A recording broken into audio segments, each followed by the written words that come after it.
नमस्कार दोस्तों, बहुत बहुत स्वागत है आप सबका एक बार फिर से आपके अपने ही चैनल टेक्निकल आर्ट्स में। दोस्तों, आप में से बहुत लोगों ने कमेंट करके पूछा था कि क्या डीआरडीओ रोल्स रॉयस के साथ मिलकर कोई नया इंजन विकसित कर रहा है।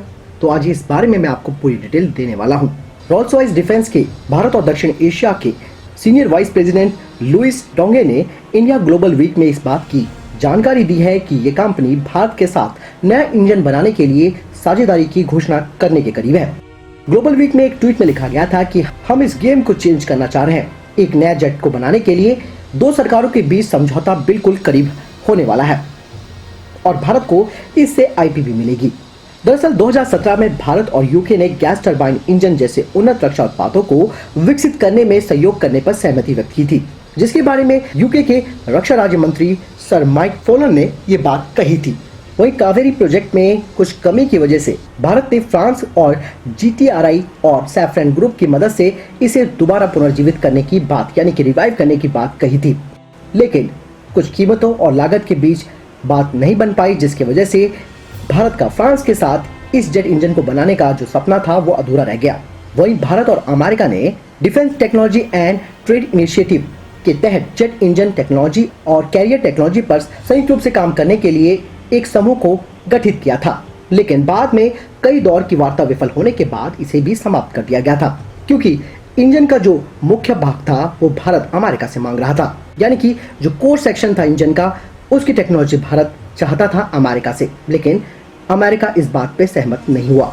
जनरल इलेक्ट्रिक ने 414 ईपी इंजन विकसित किया जो 116 किलोन्यूटन थ्रस्ट क्लास को जनरेट करता है, जिसका इस्तेमाल भारत के 5.5 जनरेशन के AMCA MK2 फाइटर जेट और बाद में TEBDF और MWF में भी करने के लिए किया गया था।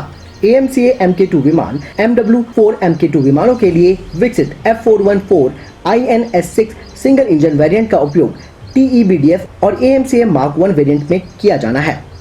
वहीं यूके की रोल्स रॉयस ने ऑफर किया कि नया कोर डिजाइन को डेवलप किया जाएगा। नए इंजन जिसमें लार्जर फैन और हाई डिस्टॉर्शन टॉलरेंस और सर्ज मार्जिन डिजाइन होगा, जिसे डीआरडीओ के द्वारा भी बनाया गया है, जिसमें एक नए बड़े फैन का इस्तेमाल किया जाएगा। साथ ही जीटीआरई और रोल्स रॉयस द्वारा संयुक्त रूप से डिजाइन किया गया आफ्टर बर्नर मॉड्यूल भी होगा। डीआरडीओ के द्वारा विकसित किए गए न्यू फैन में स्टेल्थ फीचर्स और एंटी आइसिंग स्टीम भी है, जो आधुनिक 5वीं पीढ़ी के फाइटर जेट्स के लिए काफी अनुकूल है। सूत्रों के अनुसार इस बात के बारे में कहा गया कि नया इंजन कोर यूरोजेट EJ200 लो बाईपास टर्बोफैन पर आधारित नहीं होगा, जिसका उपयोग यूरोफाइटर टाइफून के पावर प्लांट के रूप में किया जाता है, जो रोल्स रॉयस के साथ को डेवलप किया गया था।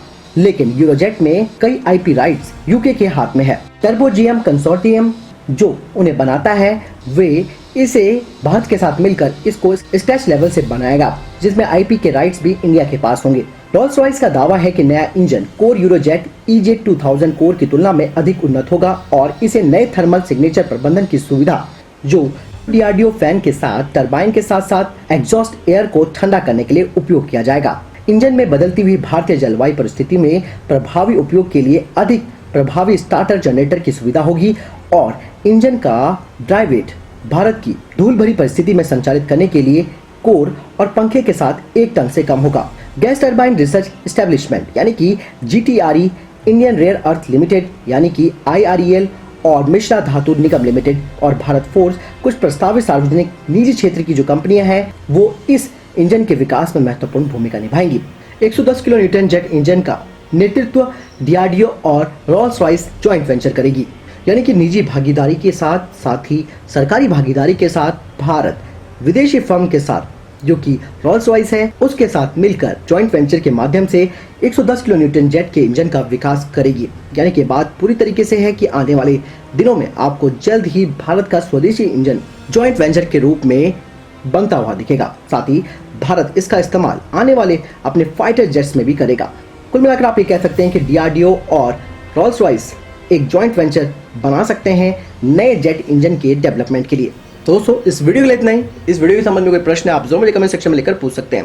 अगर जानकारी पसंद आए तो चैनल को सब्सक्राइब और इस वीडियो को शेयर करना ना भूलिएगा। जय हिंद, जय भारत।